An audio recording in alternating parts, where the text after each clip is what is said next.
What's up, everyone? Welcome to another podcast episode. Today we are talking about career in speech pathology. Not a lot of content on internet about this career, so I decided to make a content about this. We have three guests. One is in India, making the career in speech pathology, actually practicing it in India. So, and then we have two guests from United States. One is a student, and one is actually practicing speech pathology career. So we have this is gonna be very interesting podcast because we have India versus United States, also the career in speech pathology, options, what can you do, immigration, job role, salary, etc. So really interesting and fascinating career for me. So I hope you find it valuable, and I hope you find it informational. If there's any other topic you would like me to cover, please let me know in the comment section. If you do like it, then also consider liking and subscribing to the podcast channel. And also there are timestamps in the video, so you can skip to any part of the video. And now I'll let you enjoy the episode. All right. Thank you, everybody, for joining this. This is so nice. I'm so glad you guys reached out to me and talk about this career. Obviously, my channel is known for tech or mainly career in tech industry. So this is like you guys are the first one I am exploring outside tech. So very excited. But before we get started, let's do a quick like round of intro. Where are you guys from? Where are you right now? What do you guys do? And fun stuff about you. So maybe I'll call out. We'll go with Rushali, and then we'll go clockwise. All right. So I'm Roshali Thakur, and I'm basically from Mumbai, India. And I've done my bachelor's from Topiwala National Medical College, which is in Mumbai. And I've done my master's from All India Institute of Speech and Hearing in Mysore. And I'm currently working in India, in Indore, in a government hospital setup. And I'm a speech language pathologist by profession. So I know about this because in where I am from in the city, we have a hospital right near like my house, and a lot of my friends they are also speech pathologists. And Awesome. they talk about like speech therapy with the kids, and also I'm very curious to know about the career here in United States. All right, Awesome. Urvisha, Urvisha. I always mess this up. It's a tough name, I Yeah. know. Okay, so yes, hi, I'm Urvisha Shethia, and we and Roshali are batchmates. I also did my bachelor's from Topiwala National Medical College, Mumbai. I am originally from Mumbai. I worked for 2 years. I graduated in 2019, after which I worked for 2 years. I took a gap year, and now I moved to Boston in fall 2021, and I'm completing my master's in speech language pathology at Emerson College in Boston. Nice. And then Rinky. Hi, I'm Rinki Varandani Desai. I'm also from Mumbai. Yay, I love all the Mumbai power. I'm a very proud Mumbaiite, and I was there for 21 years. So I did my undergrad in speech pathology at the Ali Awar Jung National Institute for Speech and Hearing Disabilities, which is in Bandra West. And then I came to the US to pursue my master's in speech pathology from 2009 to 2011 from the University of Texas at Dallas. And I've been working as a medical speech language pathologist now for over a decade, so close to 12 years, in different states and cities in the US. But currently, I'm the adult outpatient lead at the University of Mississippi Medical Center in Jackson, Mississippi. Wow. A lot of fancy things, but I just want to. So my audience obviously are going to look for you guys. So can I put your guys LinkedIn or something where they can reach out to you guys? Yes, Yes, for definitely. sure. Yeah. Definitely. Okay. And also I love that we have very diverse group. Like one is actually in India, one is a student, and one is a working professional. So we're gonna get like three different version of like what does the life look like. So let's talk about what does this career look like. Like what are some of the career positions? Like if you do masters in computer science, people know either you will be software developer, product manager, program manager, business analyst. What do you study actually? So it is a part of the rehabilitation field. Like we have physiotherapy, we have occupation therapy. Similarly, there is something called as speech therapy. And we as speech Okay. therapists basically work with clients or patients who with like throughout the age range. It could be an 8 year or an 8 month old child or an 80-year-old adult. who have communication and or hearing difficulties. Got And it. also, you can have people who work with people with communication. And I think that the biggest misconception about our field is that all we do is speech. But Yeah. really, as a medical speech pathologist, the majority of your caseload is going to be patients with swallowing disorders called dysphagia. So you're teaching kids and adults to be able to eat again and not be dependent on a feeding tube. And another big majority of our job is working with patients with cognitive disorders. So people with dementia and Parkinson's disease and brain injuries who can't think for themselves again, to get them back to their routines and their lives and their jobs. So cognition and swallowing and voice are really big components of what we do outside of communication and speech, which I think that's the part that people are not as aware of. Aware. Yeah. Yeah. And apart from that is something that all of us know, but it's still out there being mocked in the society is stammering, difficulty in stammering, difficulty in Mm. pronunciations. So ये तो तुतलाता है, ये तो अच्छे से Mm. बात नहीं करता है, ये 4 साल का हो गया, अरे बड़ा हो जाएगा तो बात कर लेगा. That kind of misconceptions, those are actually communication difficulties which we cater to, and we help them live a normal, near normal life, or we can, our goal is to get them into mainstreaming. Mm. So is that like treatable? So it said that within its functional limits, within the person's functional limits, it is treatable. So if I say that the person is capable of these many things, it like I can help him to give a push and do his maximum, and not, my goal won't be to get him to normalcy, but what he can do at his best. So that is my goal. But if you leave him doing, or leave him or her doing nothing, and just leave the child alone or leave the adult alone, apart from that, if we give a proper stimulation, we can streamline him into something where he can do his best at something. So at Mm. least simple basic needs like food, water, or basic activities of daily living, our goal is basically that he should achieve that at its best. And with any field, even with physical therapy, when you break a leg or break an arm, it's a visible illness, right? You can Right. say, depending on how severe the injury is, you might get that function back 100% in that arm or leg, or you might be able to teach them to compensate for the deficit in a way that now they're able to use it, like she said, to the maximum of that person's ability. So Mm. it's no different for cognition or speech or swallowing, where depending on the underlying cause of the problem, we can teach them to actively rehabilitate those muscles or those that function and bring it back to as close to 100% as possible. But if not, we can at least teach them to compensate for it and live Mm. for the rest of their life in as Mm. productive a way as possible and improve their quality of life. Yeah, I definitely I fall under that category who had no idea about like swallowing and all these other things which you mentioned, Rinki. So because as I always thought whenever somebody says speech pathology, instantly the speech, the communication aspect of me like just talks about it. Like that's the first thing comes to my mind. So it's so interesting that there are different areas. So is that areas or is that called like specialities, like you choose once you get into education, like okay now I want to get into this, or you still get education and then while you're looking for job, that's when you choose your specialty? It is on, like, it is up to you. You can definitely practice across all the domains. There are, like, private clinics, or if you go, I think especially in India, you'll see like I worked at a place where we saw every client. We saw Mm. adults and we saw kids. But I think it's up to you if you want to specialize into something and really like give your 100% to that and cater to that one population. You can do that too. So Okay. our field is actually audiology and speech language pathology, which we have to compulsorily do it in our bachelor's. But then we chose speech language pathology, all three of us, as our masters. So we specialized in that and in all the fields in that. Now, if you want to get specialized in one of those, we have our thesis like engineering people have. So we can specialize in one of those. In any of what Rinky specializes in, or Urvisha is, too good with kids or something like that, we can specialize in those. But then Okay. we can and we are eligible to work with all those. Okay. So again, another probably, are you guys all like called doctor? I mean, I'm guessing you should be, but I don't know.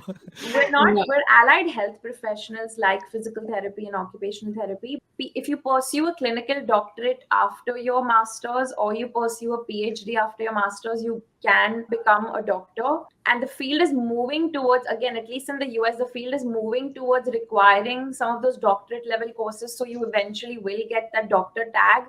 But Yeah. people just use it. I don't think we're Yeah. not supposed to be able We're to not supposed use to. I that. don't think we should. Because what we do is what doctors cannot do, and what doctors do, obviously, we Exactly. cannot do. We are totally Mm. different professionals, and we are very proud of it. Yes. Yeah, yeah, that's awesome. So let's talk about, like, obviously my audience are majority of my audience is who wants to come to United States.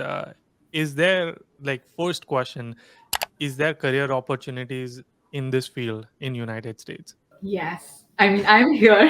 So, no, I wouldn't think that there isn't. There is definitely huge, I think there's a very different kind of an environment here when, like, that is why I decided to come here. You do basically the same things. You'll either be working in a school setup or a hospital setup or a private clinic. Like, these are the three major domains. And which Okay. is the same. That's going to be the case in India too and here too. I think Rinky will be the best person to Yeah, I answer think we this. can highlight And much more. exactly, in the 12 years that I've been here, my reason to come here was because at the time, masters, I wasn't allowed to do a master's only in speech. Most places required speech or and audiology together, which is Mm. hearing sciences, which is what brought me here. And I think Urvisha and I are in the same boat where there aren't those many of us who have come to the US. So you're completely blind. It's with Clueless. Oh my engineering, God. you have a big support system of so many who've done it before you. It's, of course, it's hard, but you have some guidance and support. So coming here, it was like, will I get a job? We'll talk about H-1B visas, I'm sure, shortly. But you realize that the job market is actually really big if you're willing to settle for anything. Like, I'll take any speech therapy job. If I say I just want to be in a swallowing setup in an acute care hospital and work in an ICU, the more narrow your focus becomes, of course, you're going to have lesser and lesser job Mm. opportunities. Mm. So then you have to really pursue every certification and sell yourself to get those limited jobs. But if you talk Mm. generically, there are a lot more opportunities. Education wise, I'm tracking back. We are going all over because I'm like, now a lot of questions are popping back to my head. So education wise, you do your normal bachelor's, just like, assuming you guys did 11, 12, and then went to do your four bachelor's, or years. you did diploma or and did this bachelor's. After that, if you want to do masters, you could do in India, or you would come here. Yes. And the Right. process for applying masters is it same, like same as engineering, or is it different for you guys since it's a in medical No. No, it field? is more or less the same. It's just that I think I don't know why. Like I've had a lot of friends who were engineers and who came here. I think it was just a lot more tougher for us to get. I mean, I think it was more the documentation part of it, like getting transcripts, getting your clinical, like your Mm. clinical transcript. That is a tough part, but the process overall is the same. You give your GRE, you give your TOEFL, you apply to universities, SOP, LORs. That is the same. Process is exactly the same. But in our years, like at least in our undergrad, we had to do 3 years of pure academics, but we also see patients. Yeah. And then we have a fourth year of internship where we are just seeing patients. So you had to convince some US universities that that is equivalent to, how they require a Oh, 4 year yeah, bachelor's. yeah, yeah. At least in my case, I had some universities that were like, oh my God, we love your application, blah, blah, blah. Everything is done. And the last minute they come back and say, "Oh, your fourth year will not count because you only saw patients." And if Mm. you think Oh. about it, the US people don't even see patients. So the experience you are bringing to the program is so much more than somebody Mm. who's never touched a patient. Hmm. So Right. that was a difficulty I faced 10 years ago. I don't know if Urvisha had the same No, experience. fortunately, no, I didn't have with any of my application. Like, no university asked me to, like, like, what did you do in your fourth year academically? It was, in fact, I think they were more encouraging about that. Like, I had 1 year of clinical experience. And is it same like in India as well? Like, you guys, what's the process? I have no idea what's the process for getting into Uh, masters. India, it's very simple. So wherever you want to, there are not many colleges which offer this course, obviously. Yeah. So there are few universities in the south, and there Mm. are few colleges in the north which offer this course. And for masters, even there are more fewer universities. So the institute where I applied to, so each university has its own entrance exam. So there is one for Aliavarjung from where Rinki did her bachelor's. There is one from Hmm. where I did my master's, and there are some normal CETs for the master's level. So you just give those exams, and if you qualify, so instead of giving the GREs and applying for like that, you just give one exam, and if you are in the merit list, you can go up for the And counseling is that process and finish. that exam like English math? Just like GRE TOEFL is No, English math. no. It is a very difficult exam which you need to give. Like after your bachelor's is completed, they expect you to be a very good professional, and Mm. we have like those questions only. So It's the based on our masters, bachelor's curriculum, basically. yes, So if you bachelor's, want easy masters, yeah. masters, then come to United States. Is that what you're saying? Getting here was E- easy, but then doing it here is not that easy, let me tell you. there are many factors. The financial factor was a Mm. huge major factor for me personally, and I got a merit in Indian university where I could almost I did a master's from a very prestigious university in India for almost free. So that is Mm. why I chose it, because otherwise I Yeah. would have been same as Urvisha's position, and I would love to come to United States. But Yeah. this is what held me back. That if I can get it over here, then why not here? But there are some pros and So, cons for both, right. definitely. We talked about opportunities in United States. Is it same? Like job opportunities for in India? Like is it same or is it less? Yeah, so the job opportunities are much more than United States, because the ratio, the patient to a therapist or a clinician's ratio is really bad here. So one Mm. person looks after so many patients, should look after so many patients. So the opportunities are much more, but yes, the in terms of, gaining back, in simple terms, financial matters, like getting back, it's a little less than what you would expect in the United States. So unless and until you are working in a very good hospital setup, or you have a very good clinic of your own, you can't expect to earn as much as you would maybe in the US at your starting stage. But Wi- there are many opportunities. Taking a little back, more broader level, do Hmm. Indian people or in general people realize that this is something we should seek doctor speech therapist for, or is this usually come from doctor like, hey, you should look go to speech therapist? Right. So the awareness, you're talking about the awareness in terms of layman population. So that is less compared to the US in India. So Mm, people don't know that something like this exists, and there are many myths which we need to still break. And we are trying our best. Each and every professional, I'm sure, is trying to do their best to break those myths and get more awareness amongst people. So for mm, right now, we target more on awareness amongst professionals. So they refer to us definitely. And there are some people who already know about this and they do come to us, but it's lesser compared to the Western world, definitely. So there okay. Right. is a Yudi's lot. asking such good questions because literally I was just thinking that, and you doing this for us is one Yeah, way that we are Yeah, advocating for I our was going profession. to Yeah. say And that. Yeah. it's the same here exactly. too. I mean, the referrals always have to come from a physician. Over here, from the reimbursement for insurance to pay for Yeah. anything, you need Yeah. a physician to sign off on it. So Right.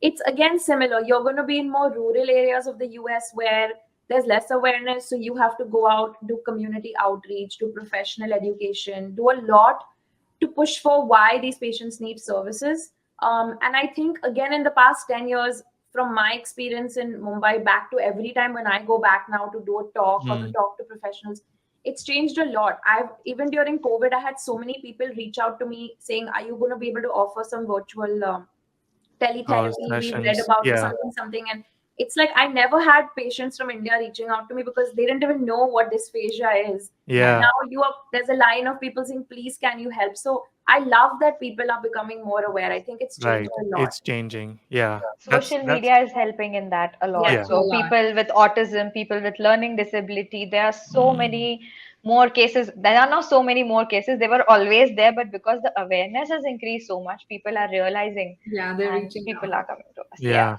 Yeah. Yeah, no, and that was one of the reason I said yes right away when you guys reached out, because I was like, this is awesome. Like, I don't think people are aware that this field exists, and people are aware that this is a problem which can be treatable, where we can seek help. So that's awesome. Let's talk about visas. F1 visa. So obviously for students, Yeah. that's what they are worried about usually. So once you get your admit, you have your, like, you decided university, and then you go for F1 visa. Is it like typically, like, engineering, you have to kind of little defend, but for you guys, is it like, oh, you guys are going for speech battle, like, approved, or is it still the interview happens? Oh, the interview definitely happened, Yeah. but it was pretty smooth. I mean, I think my interview lasted for like a minute or two, and then I was Yeah. just out. And I mean, it was in that moment itself that I knew it'll be approved. I mean, I was like, Nice. this is And not going to get rejected. is it same similar questions, like who's sponsoring your Yeah. My education? interviewer was pretty interested, like he was interested. So I always love this. Whenever I bring this, like, my field up, people are like, wait, what? Tell me more. Yeah, And yeah, yeah. so I think that was just more of a positive. So what kind of questions did they ask you? It was pretty simple. They asked me my university, they asked me my major, and then I think I spent most of my talking time on why am I doing this?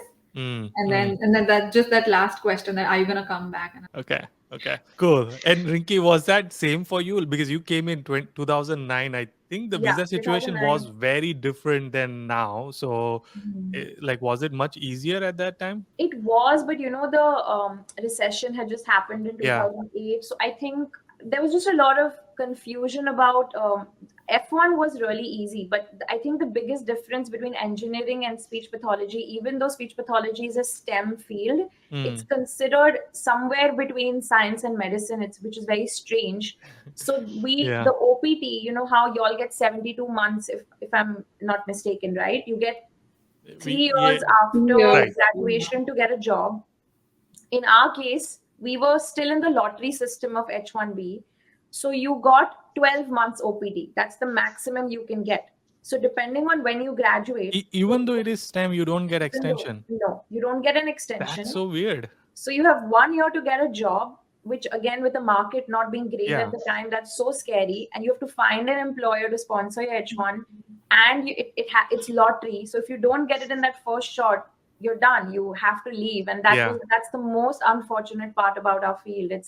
It's so unfair to somebody Is who has it $60,000 in loans. right? Is it same right now also, Yes. or oh, Yes, so you only, even though it is a STEM course, you only get 1 year OPT? Yes. yes, I actually, I mean, in fact, Rinki went ahead and asked my professor. She said it's not considered under STEM. Okay, okay. So you guys are assuming that this should be a STEM course, but yes, yes. it's not It's, officially yeah, told by university it's a STEM course. yeah, yeah. Okay, now things got a little more interesting. Yeah. So, They got more stressful. let's talk about fees, education costs. Like, how much is it to study this major in United States, in India as well? So let's do first in United States, and then we'll compare it with India. Obviously, Rushali has an advantage. She just did it for free. So, Yeah.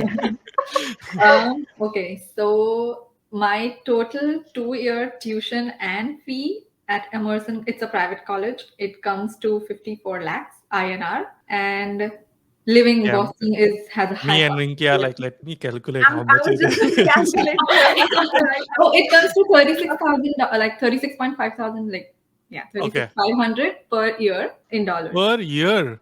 Yeah, So So that's mine like, was a bit different. And I was going to say that if you're in a private university, you end up paying almost double. So I double, went to yeah. UTD public university, still highly ranked, half the cost. And for anybody watching, please don't hesitate to ask them and convince them to try to give you whatever financial aid they can, because Yeah. a lot of universities give something called in-state tuition. So you basically pay what an in-state person In-state, would pay. And they also give international student or graduate student financial aid, which brought my per semester cost down to $4,000. So my total cost for 2 years was almost 30,000, which is cool. And then, Rushali, let's talk about your expenses compared to 45 lakhs. So the system here is similar. If you get into a government setup or a government institute or university, it's much cheaper compared to a private institute. And if I specifically talk about masters, so mine was a central government institute which had around 90,000 of expense for a year. And if you get into merit, it comes down to 25 or 30,000 per year, which I definitely got it. And it was way much cheaper. And so this was a kind of scenario in a government setup. But if you go to a private universities, which are equally good, so there are some universities in, there's a university called Bharatiya Vidyapeeth in Pune. And Yeah, there I is one know. Manipal University, which is in Manipal, Karnataka. So Bharatiya Vidyapeeth has a 3.5 or 4 lakhs fees as of today for a year in masters, and And is it two Manipal, years masters? yeah, it's a 2 years Okay. masters, and Manipal has 6 to 7 lakhs. When I was there, it may have increased with, so 6 or 7 lakhs per year. Manipal cost there, and there are some universities in the south, SRM and Mm. Chandrasekhar, which are also similar, which are more, but definitely not 45 lakhs and 50 lakhs. No, Yeah. definitely not. So obviously, cost wise, United States, it's expensive. It can be cheaper if you have a different universities. Yes, it can. Does this question is very important? Does university matter for your type of, because in our case it does if you are like in top Ivy League colleges, but other than that, like with technology there's so many jobs. I don't think it matters as much versus like location versus other factors. So what do you guys choose? Like, is it the brand, or is it the location, or is it what's the choosing criteria? I think this is going to be subjective because I Yeah. wanted to get into the top colleges that, like, for my program, the college might not be but my program was really well ranked at Emerson, which is why I did not even apply to the ones that I felt weren't in the ranking range that I didn't Mm. want. So So is that was a immersion personal like choice. Ivy League type for speech Yes, pathology? I mean it is ranked pretty highly. I it was 20, or I mean I'm not sure it was in that Yeah, range, yeah, like yeah, for yeah. my program So it's a in very this good. across the nation. Yeah. And is the job dependent on your university? Like, do you get, if you are from immersion, you're like, okay, Urvisha has already job settled because she's doing her masters from there, No, or I don't think so. No, but I feel that doing it in Emerson just increases my exposure to things and mm, like the connection. Plus, it's in Boston. That increases my chances of got it. getting a better job. Yeah, so you'll have more access to opportunities Yeah. versus other. Same in engineering. Same, Like if yeah. you're doing your masters in Bay Area, Silicon Valley, which is where the tech hub is, so you'll most likely end up getting a job because you have so much exposure. Right. I would also like to add on, like this is at the master's level that we are talking. If we talk about the PhD level, I would rather go for a person, who is going to guide me, which is going to be important Mm, more than the university in speech language pathology or overall university. It is the mm, person who has mm, more papers, who is a more renowned in that field. I would want to go for that person. So it's totally different for a bachelor's, it's totally different for a master's, it's totally different for a person you when you enter a PhD. So it mm. depends. It's subjective and it also depends on that. And in India, it definitely matters a lot. Like if you're from here, oh, you're from there. Let's talk about money a little bit. On campus jobs, is it same, just like everybody in international students does the on campus job?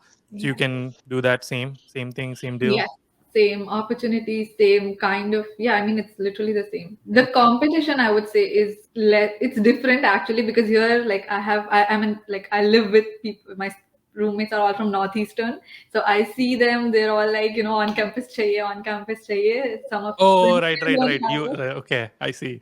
Yeah, so Yeah. they're like they are still. Do you have Indian roommates or Yeah, American? Indian roommates. There was Okay, but I'm at Emerson. I'm the only Indian student in my program. And They're I all nice. American. I was the first international student my program had ever seen. Yeah. So they were like this exotic species, and everybody's like, "How do you speak English? You're from India, or do you have Yeah. like schools in India that teach English? So you have to educate them about what India is all about." Yes. I mean, it's Yeah, not you get that. special attention. My only disclaimer to anybody watching would be you can get a job at Subway, Starbucks, whatever, Chick-fil-A, like I had students who did that on campus, but I did a job as a research assistant in the aphasia lab, the language laboratory. Yeah. And I do think if you have an option to do anything related to the field, it will help you down the line with Yes. job opportunities, especially in our career, because we are dealing with patients. So they want to know you've gone above and beyond. So try for that versus any generic on campus job.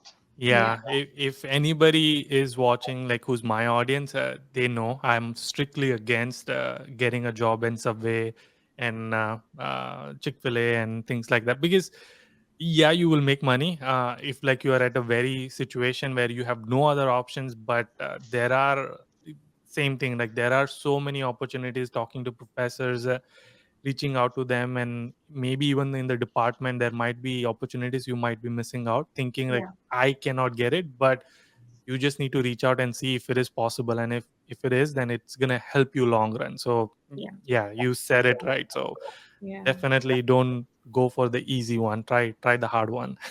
Yeah. Is it, do you guys have summer internships? It's not an internship separately, like for summer. We have clinical placements throughout the span of our program.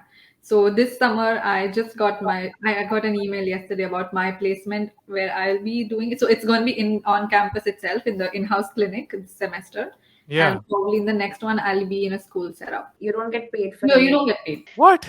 It's because you're observing, right? You're not doing it, and plus, I So think you are shadowing someone. yes, because in United States to practice you need to have your license and you don't get it till you complete your masters. Is it like license separate thing, or is it you graduate and you are by default getting a license? Like, So you have to do a 9-month Yeah. fellowship. It's called a clinical fellowship after 2 years of masters. That you get paid, thankfully. Yeah, So you that you start get paid money. for. Then you apply for a state license, whichever state you want to practice in, and then you apply for a national. You have to give a kind of like a board exam. Whatever you've yeah. learned in 2 years, you give that exam. It's called the praxis exam. So you pass that exam, and then you get something called CCC, Certificate of Clinical Competence. So here, that CCC is really important. Till you don't have that, hospitals are not going to even look at you or hire you. A school might, a hospital won't, which is again slightly different from India, where you can do your masters and start practicing the next day, because that masters is You proving can, that you have done what's needed to start working. yeah. In Mm. India, you Right. can practice right after your bachelor's. I mean, that's what I did. Right. You just need to apply for a RCI licensure. And anyone watching this, if you are going to a speech therapist, make sure that he's RCI certified. RCI stands for Rehabilitation Council of India. So you have to be RCI certified if you are practicing. So you get it after bachelor's, you get have to renew it after your master's. Once you have it, Mm. only then you can practice. Okay, this is so interesting. I'm like more curious. So you graduate and then you have to do 9 month of what Internship, Fellowship. fellowship. fellowship. I mean, that's the only time to get H1B also filing, right? Like Yes. hospitals won't hire you because you don't have license. So typically, who's your employer then? No, so the hospital will hire you only if it is a hospital that is willing to take on a clinical fellow, Fellow, which yeah. Oh, again narrows you, because you need a supervisor for the clinical fellow. And they don't, at least in my experience, nobody had heard of the word H1B in any hospital I applied to. Mhm. And then yeah. they're like, oh, we have to pay extra money for you to do your fellowship, and we have to find you a supervisor. No way. And it's clear cut discrimination, but they won't say it, so they'll find another way to not give you the job. Mm. So I always tell my American colleagues that you have to really, I think, work double and triple hard to get that first job, because you're trying to convince them to hire you and give you a fellowship and give you H1B, which is a triple Yeah. threat. It's so hard to get. Mm. So for people of my friends who didn't get in the lottery, you wake up one day and you get an email saying you were not picked. So now Yeah. you have maybe 1 or 2 months left to either leave the country or find something else. The two options then would be you go back to school for something and try again till the next year's cycle kicks in, or you do something called a cap exempt job, which is typically working for a non-profit. Mm. You can work for a university or like a non-profit hospital, NGO, something in that domain, which then you can be a cap exempt, which means you can apply for H1B anytime throughout the year. It doesn't have to be just in that lottery system. This is very hard compared to compared to even MBA who doesn't have STEM OPT. Yeah. Why would you recommend students to come to United States then? I can tell you my reasons, and Odisha, you can jump in. Yeah. You get accredited here by the American Speech and Hearing Association, ASHA. That is like the board that runs our field. And if you get an ASHA CCC, that is valid in any country in the world. So my thought process back then was, if I'm anyway investing my 2 years, I get education from the best programs in the world. The Mm, teaching is exceptional. The mm, knowledge base you get is exceptional. The recognition you get is, now I can live anywhere for the rest of my life in the world and not have to worry about license and degree and mm, all that. And again, it was more of a, I want to get the best. So then if I choose to even come back to India, I'm bringing back a certain knowledge base or a certain value attached to the profession, which I also don't know exists because I didn't have that experience back mm, home. A part of it is very true. It was I told you it's very subjective. For me, the idea was I have to get it. So let me tell you this. In India, like I know I wanted to do into speech language pathology, and I'm more into autism spectrum disorders, working with children. For that, I knew I needed a certain, and services for these, like catering to this population, is firstly very limited in quantity, and I did not think that I will achieve anything more if I continue my masters in India. That was my personal thought process. Then I had spoken to Rinki. I like reached out to a lot of seniors, like professionals who were working with kids with ASD, and I was like, okay, I could see the difference in their practice, in the way they were doing things, and also honestly, even financially. So which mm. is why I was like, okay, I know I need to learn this from the best that is available, and then my long term goal is to go back to India, like maybe after 5 years, 7 years, or whatever, and then have my own private practice. So I Indian. can highlight about why this is so, especially about in my field, in our field or in any medical field. So the concept of giving a evidence-based practice, which is called as EBP. So the trend in the West from the beginning has been like too much into research. They are far ahead than India in terms of research, and they used evidence-based practice, and it is very strict. They have a protocol that if you are this certified, only then you can practice this. If it's this, if you have this, only then you can do this, which is lacking in India. Today, I can read 2, 3 articles, and even I can start doing OPT or anything which I am not certified for, which is wrong at my part to actually practice it. But there is no option. I have to do it because I'm the only one in my hospital providing those services. Mm, So, that is lacking. I do not specialize in that, but then maybe I'm smart enough that I can, read and catch up and do it. So, this is the major difference. And which is why the people from American returns or something, they are really good because they have specialized and invested a lot of time in doing something very systematically mm. compared to those who even teach us. Maybe they are also not those certified people who actually teach us those things. So Yeah. this is the major difference. And eventually, what is your long term goal? It depends on that. If you want to come and settle back in India, maybe you invest a lot of years initially also in India. You have a lot of name. It's a Yeah, word of your mouth. network. Yeah, so if like I'm working in India for 3 years, I know that Mumbai people surrounding suburbs, they know me already and they'll already refer to me. So it's good for me in the long term. But then if I'm coming from outside somewhere and if I just want to do a private practice, maybe I'll take some time to, people to get to know me, and all these things will matter.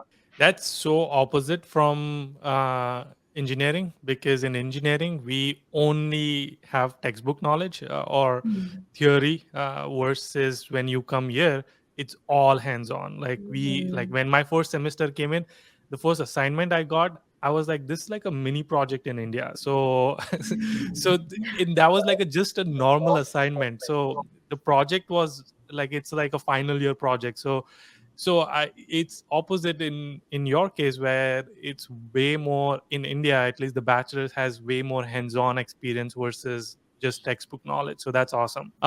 Let's talk about salary. What's the salary money scope like? Would you be able to recover the loan if you get it in United States? Like, what's in starting range for positions you get after you graduate? And you don't have to say what you are making. You just have to give like a range. Here's what you will make once you start, and then the future is sky's the limit kind of thing. All right, so Rinky, you want to start your answer? Yeah, You so you typically will start out in your fellowship, I would say in the 40 to 60,000 dollar range, because you're still pretty new and you're trying to get your skill set. Be really smart about, after your fellowship, you have an additional CCC degree. So really asking for a raise right at that onset. Don't wait for 3 to 4 years to ask for a promotion. And then I would say between 70 to 90K as a medical speech language pathologist is the average salary you're looking at annually. And then, like Yudi said, sky's the limit, where you start doing, the more specialized you get, you start doing talks, articles, blogs. You find nowadays on social media, there's so many ways to monetize your expertise and knowledge.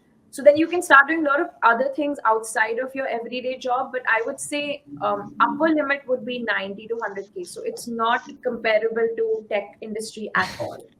Yeah, yeah. And is that dependent on areas and cities, like 40 to 60, which you said? Like, is Yeah, it? Rinky, I was just about like, I think, I don't know if you're talking about like when you started your CFY, because I know people who like they're in their CFY, they're at 80K.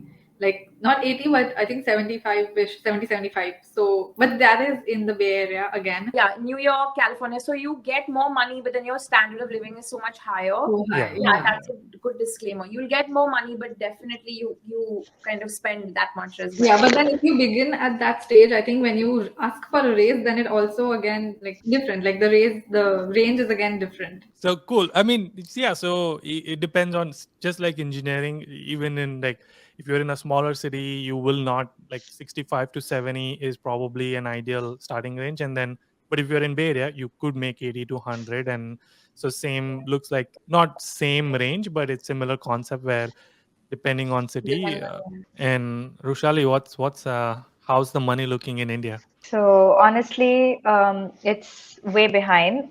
So there's a difference if you do a master's degree and a bachelor's degree. So, and also depending on where you want to exactly go ahead. So if you do a master's degree and if you apply in a hospital setting, your initial salary will look around 30 to between 30 to 40,000 initially.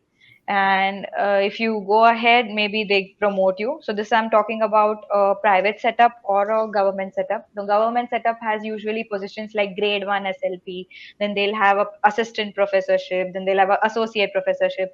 So you need to be qualified as well. So if you have a PhD, only then you can go for an associate professor, or if you have X number of years, only then you go for a assistant professor. So if you have those professor tags, you get around 60,000. It starts from around 50 to 60,000, and it will range between 90,000.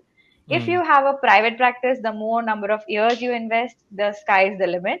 And yeah. even like there is no range for that. So if you start out, maybe it's less, but then over time you can build up. You can ask any money that you want because people are in need of you. And if you are good at your work, then I think we can definitely ask for more in our private practice. But that does not happen in hospital settings. It's only the case in private clinic. It's a different scenario. What So does it I take for someone to start a private clinic? And same in United States as well, but let's go with India first. So, even at a bachelor's level, also I can start a private clinic. So right now I'm working at a city, Indore, okay, which is not very big city as Mumbai. Mumbai has many private clinics, but Indore has comparatively a fewer private clinics. So if today I set up a clinic over here, and if people know that I've come from Aish and I've done my bachelor's in Mumbai, people will rush. Like, Hmm. I'll have a huge rush, and I can make a very good amount. Like it'll be a huge success because there So why aren't are you many. not So doing it? because personal choices, like after Okay. settling in Mumbai, would you like to settle somewhere Oh, else? I see. Okay. Like, Okay. so Okay. so those are the major differences. But you will get a patient load. But also in Mumbai, when I can ask 1,000 for a patient, for one patient, I cannot ask the same amount in Indore over here. Right. So and But like so if these you had differences. an opportunity, like let's say if someone was giving you an investment to invest into your clinic in Mumbai, you would Hmm. do it, right? Like if you, Yes. yeah, okay. Got it. So Definitely. it's And that also depends on area to area. If I go into suburbs or if I'm going into the town and the sobo, it's little different. like, can we open private clinic here in United States, or do you need like more exams and licenses and things like that? you can. The biggest problem is the H1B, right? Like you don't, as we are Indian citizens, we're not going to get green card for a while. So you can't have your own business. Who's going to sponsor your H1? Yeah. So Oh, okay. there's just no way to do it unless you were born in another country where you get the green card soon enough where you can have your own business. But that would count as a self-employment. So that won't be possible That's till true. the H1 is an issue. Correct. I forgot about that part. Yeah. What's the one tip would you give to students who want to pursue this? It can be anything. I think go for it. It's a very niche field, and honestly, you don't have that much competition. You can really stand out if you know how to, get the work done, and if you're really good at your work. Mm. So, At the end, what you need is satisfaction, the happiness that you see on your patient's face because you change the quality of their life, and which is most important. You Mm. definitely get a job satisfaction. It's a very noble profession, irrespective from anywhere you do it. You just need to like blindly go ahead and you do your best, and according to what comes ahead, just grab the opportunities. If it's abroad, just take it there. If it's here, don't feel that it's any less. You can do equally well, but obviously there are huge opportunities. With just grab it and just enjoy. Just Mm. enjoy. Adding to the same, you can help somebody say I love you when they've been mute, they haven't been able to communicate for months. You can help a stroke patient talk again. You can help people at the end of life with dementia and Parkinson's live a good quality of life. You can be the reason somebody will eat and swallow again. The gratification you get from that, it's very rare to get that in any other field. So I think that is what pushes all of us. It doesn't matter where you do it from. I completely agree. If you're a good clinician and you have compassion for your patients, you're going to excel and your work will speak for itself. My only other takeaway would be this is not a substitute for MBBS nahi mila, so let me do speech yeah. therapy. Can't be a dentist, let Exactly. me do speech therapy. It is speech language pathology is a field that requires the same amount of hard work and dedication as pursuing any other masters.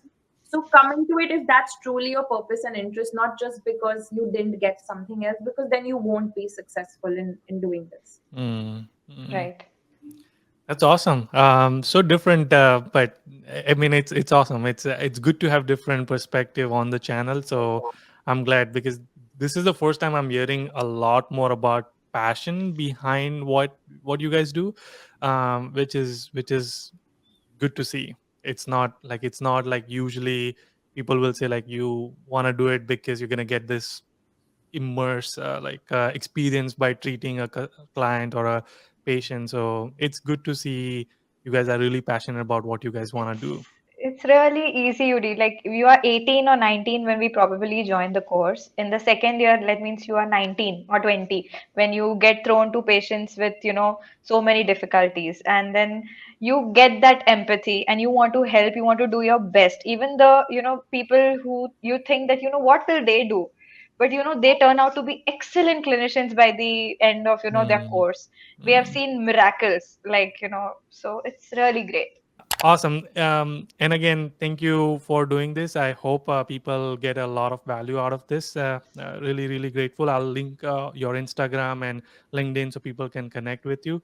But like I always say, until our next one. Keep Keep Keep smiling, smiling. smiling, keep keep hustling. hustling. Nice.